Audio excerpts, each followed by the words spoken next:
étant dans ma religion, mes affaires mondaines, ma famille et ma richesse. Ô Allah, cache mes défauts, calme mes peurs et protège-moi de devant moi.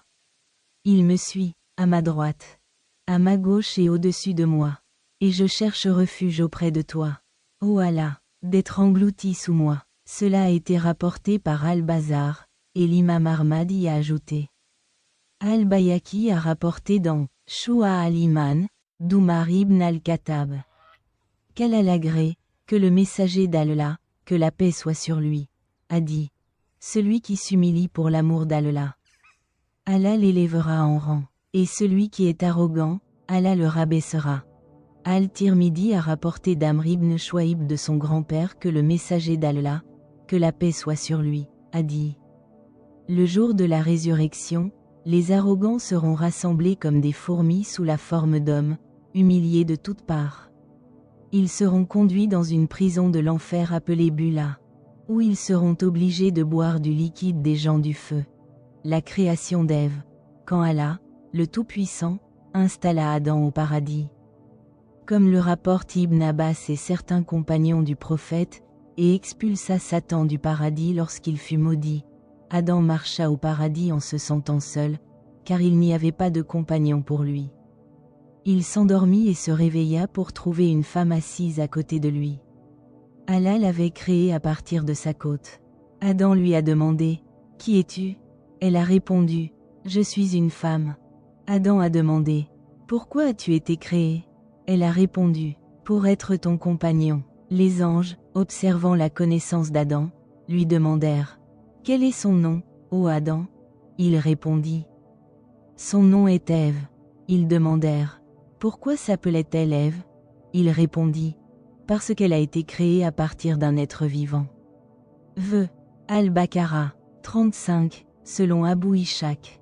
Quand Allah eut fini de réprimander Satan, il se tourna vers Adam, que la paix soit sur lui, qui connaît tous les noms, et dit, « Ô Adam, informe-les de leurs noms. » Al-Baqarah 33, jusqu'à. D'après ce qui a été transmis par les gens du livre, Allah a pris une côte du côté gauche d'Adam et l'a remplacée par de la chair, et Adam, encore endormi, ne s'est réveillé que lorsqu'Allah a créé à partir de cette côte Tafsir Ruh al-Ma'ani, l'interprétation du Saint-Coran, par Al-Alous, vol. 8, page 462. 12, l'histoire des nations et des rois par Al-Tabri, vol. 1, page 65. 21. Épouse pour lui, Ève. Allah l'a façonnée en femme pour devenir la compagnie d'Adam.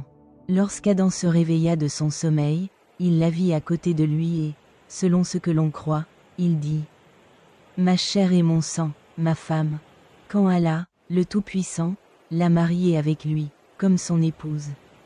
Il avait précédemment ordonné à Adam, « Ô Adam, demeure, toi et ta femme, au paradis et mange-en en abondance partout où tu veux, mais ne t'approche pas de cet arbre, de peur que tu ne sois parmi les malfaiteurs. » Al-Baqarah 35. La demeure d'Adam et Ève au paradis, Allah, le Très-Haut, a dit dans le Saint-Coran, et nous avons dit, Omicron Adam, demeure, toi et ta femme, au paradis et mange-en en abondance partout où tu veux, mais ne t'approche pas de cet arbre, de peur que tu ne sois parmi les injustes. Al-Baqarah 35. Allah, le Très-Haut, a dit à Adam, ceci est le paradis, demeurez-y, vous et votre femme, là où vous le désirez. Le paradis, au sens bien connu, est le lieu de récompense pour les croyants au jour du jugement. Certains savants disent que c'est dans les ciels, là où Allah le veut. Les Mu'tazila et quelques autres croient qu'il s'agit d'un autre paradis créé par Allah comme test pour Adam. Ils prétendent que c'était un jardin sur terre entre le phare et Kerman, ou à Aden, ou en Palestine, près des montagnes de Cham. Ce n'était pas le paradis bien connu, et ils fondent leur argumentation sur le verset « Descendez dans une ville » Al-Baqarah 61. Ce qui implique une transition d'un endroit à un autre. Il est également possible qu'il se trouve dans un endroit élevé, car il ne fait aucun doute qu'Allah, le Tout-Puissant, a créé Adam sur terre. Et l'histoire ne mentionne pas qu'il a été transféré au ciel. S'il avait été transféré au ciel, il aurait été plus approprié de le définir. De plus, Allah, le Très-Haut, a décrit ce paradis et ses habitants en disant « Ils n'y entendront aucun mauvais discours ni aucun péché, à l'exception de « brève, salutation de paix » Al-WQIA 25 à 26, et « Il n'y a là aucun mauvais discours ni aucun acte coupable » Atur 23. Allah a également dit « Et ils ne le quitteront jamais » Al-Hijr 48. Satan a trompé Adam et Ève à l'intérieur du paradis, et ils en ont été expulsés, contrairement à l'ascension au ciel du prophète Mahomet.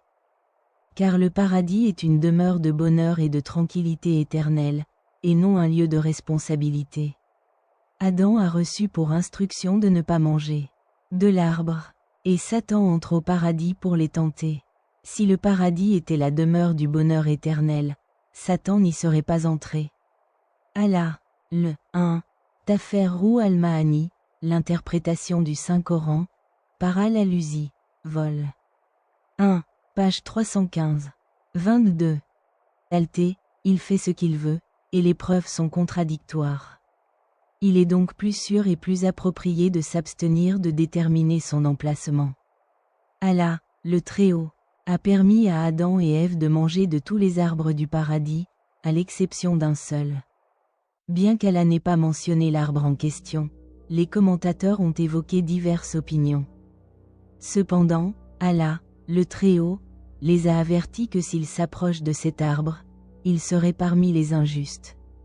Lorsqu'une personne reste ferme dans l'obéissance à Allah, intérieurement et extérieurement, elle se trouve dans la béatitude de la foi et de la connaissance, et les bénédictions lui viennent de toutes les directions. Ils sont dans le jardin de ce monde.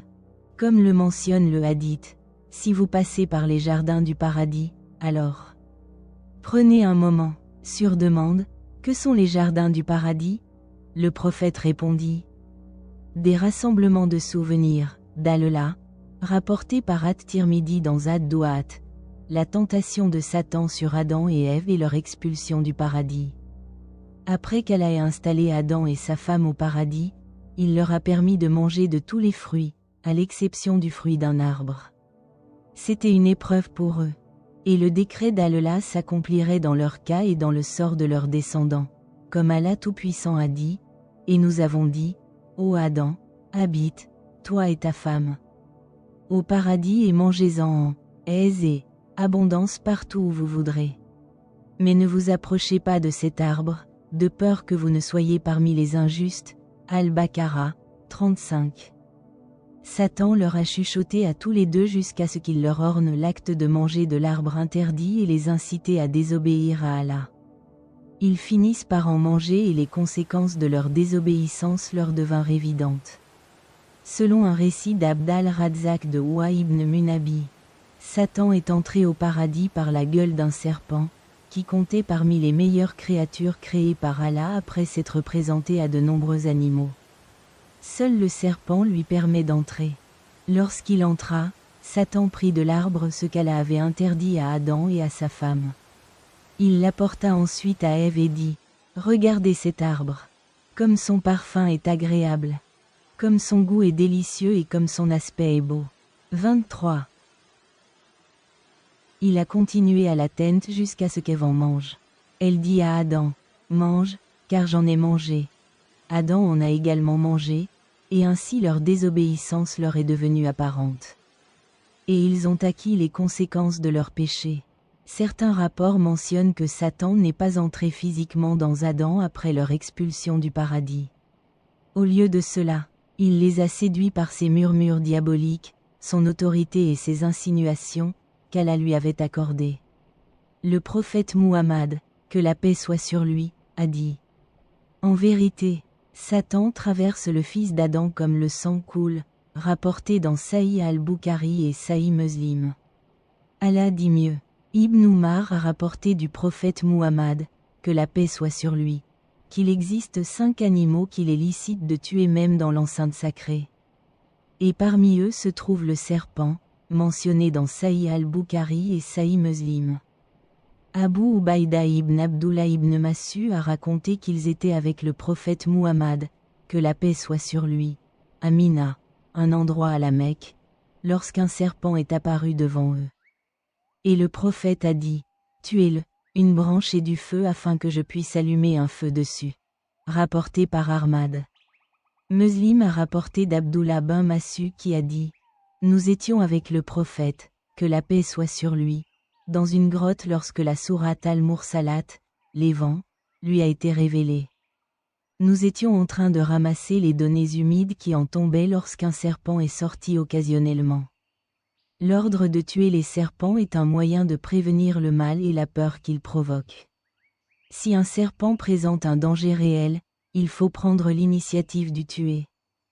Comme l'a dit le prophète, que la paix soit sur lui, tuez les serpents, tuez les deux sombres et tuez les borgnes, car ils altèrent la vue et font tomber la corde.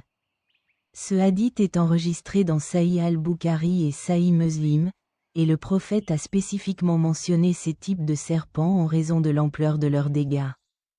Quant aux serpents trouvés dans les maisons, ils ne doivent pas être tués avant un avertissement de 3 jours, comme l'a dit le prophète, que la paix soit sur lui, en effet. Médine s'est détourné de l'incrédulité, alors si vous voyez quelque chose 11, Tafsir al-Qurtubi, vol.